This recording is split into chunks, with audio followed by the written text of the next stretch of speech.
الحمد لله وحده وكفى والصلاة والسلام على من لا نبي بعده واللعنة والذلة والخزي على اللعين الخزي الخنزير الكذاب الدجال المردود مرزا غلام أحمد قادياني وأتباعه وأعوانه وأنصاره عدد كل ذرة ألف ألف مرة من يومنا هذا إلى يوم الدين. أما بعد فأعوذ بالله من الشيطان الرجيم. بسم الله الرحمن الرحيم.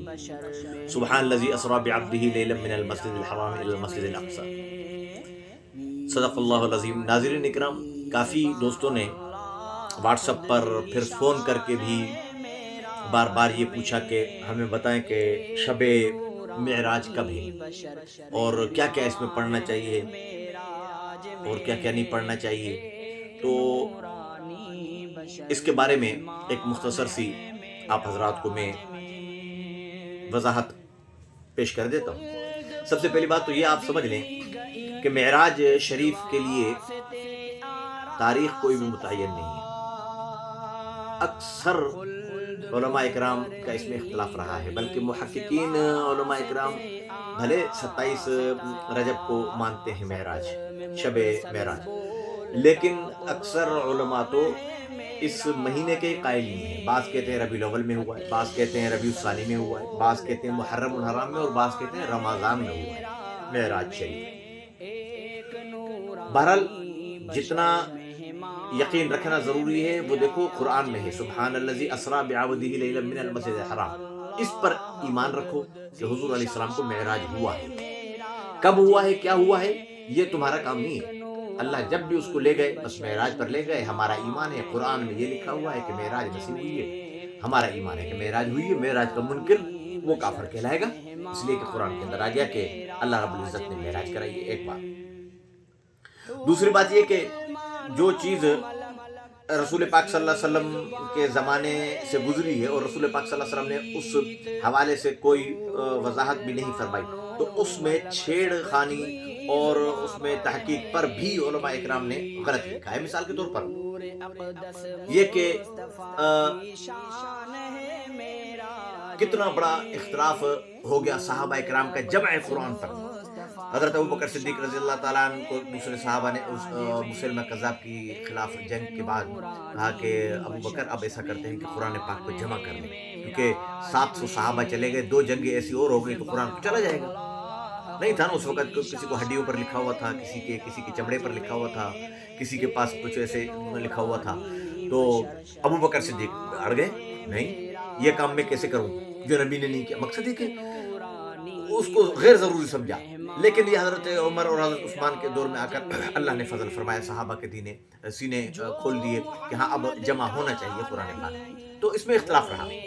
یہ ایک تاریخی باتیں ہیں. تاریخی بات پر ایمان لانا بھی ضروری نہیں ہے اور اس کا انکار کرنا بھی ضروری نہیں. اب جو حضرات 27 رجب کو رمضان اپنا اس کی معراج کی رات مناتے ہیں، ہم انہیں برا بھلا بھی نہ کہیں، اور اگر ہم نہیں مناتے تو وہ حضرات برا بھلا بھی نہ کہیں. اور دوسری بات یہ سمجھ لیں، اب تو اتنی بدعت آگے بڑھ چکی ہے کہ اس رات کو شب قدر کی رات سے بھی افضل، استغفر اللہ، کتنی بڑی غلطی ہے. شب قدر کے لیے خود اللہ رب العزت نے قرآن میں سورت نازل فرما دی. وہ شب قدر سے افضل کوئی رات نہیں ہے. اور یہ جناب اس میں کہتے ہیں کہ معراج ہوئی ہے، شب قدر سے افضل ہے. شب قدر کی فضیلت حضور علیہ السلام نے احادیث میں کتنی جگہ بیان فرمائی ہے. شب معراج سے متعلق کوئی ایک حدیث نہیں ہے کہ حضور علیہ السلام نے بیان فرمایا ہو کہ اب تم اس رات کے اندر جو 2 رکعت نفل پڑھو گے تو اتنا ثواب ہوگا، 4 رکعت نفل پڑھو گے تو اتنا ثواب ہوگا، اور فلانی چاشنی بانٹو گے، مٹھائی کھاؤ گے تو اتنا ثواب ہوگا. ایک بات تو یہ سمجھ لیں کہ کوئی اس کی تحقیقی روایت ہے ہی نہیں کہ معراج کب ہوئی ہے. بہرحال ہوئی ہے، اس پر ایمان لانا ضروری ہے، اس کا انکاری کافر ہے. اس لیے جو مسلمان اس بات کو زیادہ پیچیدہ سمجھتے ہیں کہ پوچھیں اور پھر اس کا اہتمام کریں اور مسجدوں میں جا کر، اور گاؤں گوٹھ کئی گوٹھوں سے مجھے فون آئے آج کہ مفتی صاحب شب اس کی معراج آج ہے کل ہے. میں نے کہا سب کے لیے ایک ہی پروگرام بنا کر سب کو میں ویڈیو سینڈ کرواتا ہوں. ایک بات تو یہ سمجھ لیں. دوسرا یہ سمجھ لیں کہ اگر یہ اس رات کے اندر کوئی عبادت ہوتی تو حضور علیہ السلام ضرور بیان فرماتے. پھر حضرت ابوبکر 2.5 سال رہے، حضرت عمر رضی اللہ تعالیٰ عنہ 12 سال رہے، اور یہ حضرت امیر معاویہ تک کہ کتنا 100 سال علماء نے لکھا ہے 100 سال صحابہ اکرام زندہ رہے حضور کے بعد، 100 سال تک، پھر آہستہ آہستہ تشریف لے گئے۔ 100 سال تک کسی ایک صحابی نے نہیں کہا کہ میں نے رسول پاک صلی اللہ علیہ وسلم سے سنا ہے کہ معراج کی رات کو تم یہ دعا کرو، یہ عبادت کرو، یہ کرو، ٹھیک ہے نا۔ دوسری بات یہ ہے کہ بھلے عبادت کرو، کسی بھی جائز، جو صرف جائز ہو، جائز کام کو فرض سمجھو گے ناجائز بن جائے گا۔ جیسے سمجھے نفل ہے نا، اپن ظہر کی نماز کے بعد 2 رکعت سنت پڑھتے ہیں، اس کے بعد 2 رکعت نفل۔ اب اگر ایک ایسی مسجد ہے جہاں پر دیکھا کہ پیش امام صاحب 2 رکعت سنت پڑھ کر گھر جانے لگے، نمازیوں نے گلے سے پکڑ لیا، نفل چھوڑ کر کہاں جا رہے ہو، نفل پڑھو ورنہ قتل کر دیں گے۔ اب یہاں پر نفل چھوڑنا فرض ہے، تاکہ ان کا یہ عقیدہ ختم ہو جائے کہ یہ نفل فرض نہیں ہے، نفل نفل ہے، پڑھو تو ثواب ہے، نہ پڑھو تو کوئی ایک ٹکا گناہ نہیں۔ اور یہ کیا کہہ رہے ہیں، نفل پڑھ ورنہ ہم تجھے قتل کر دیں گے۔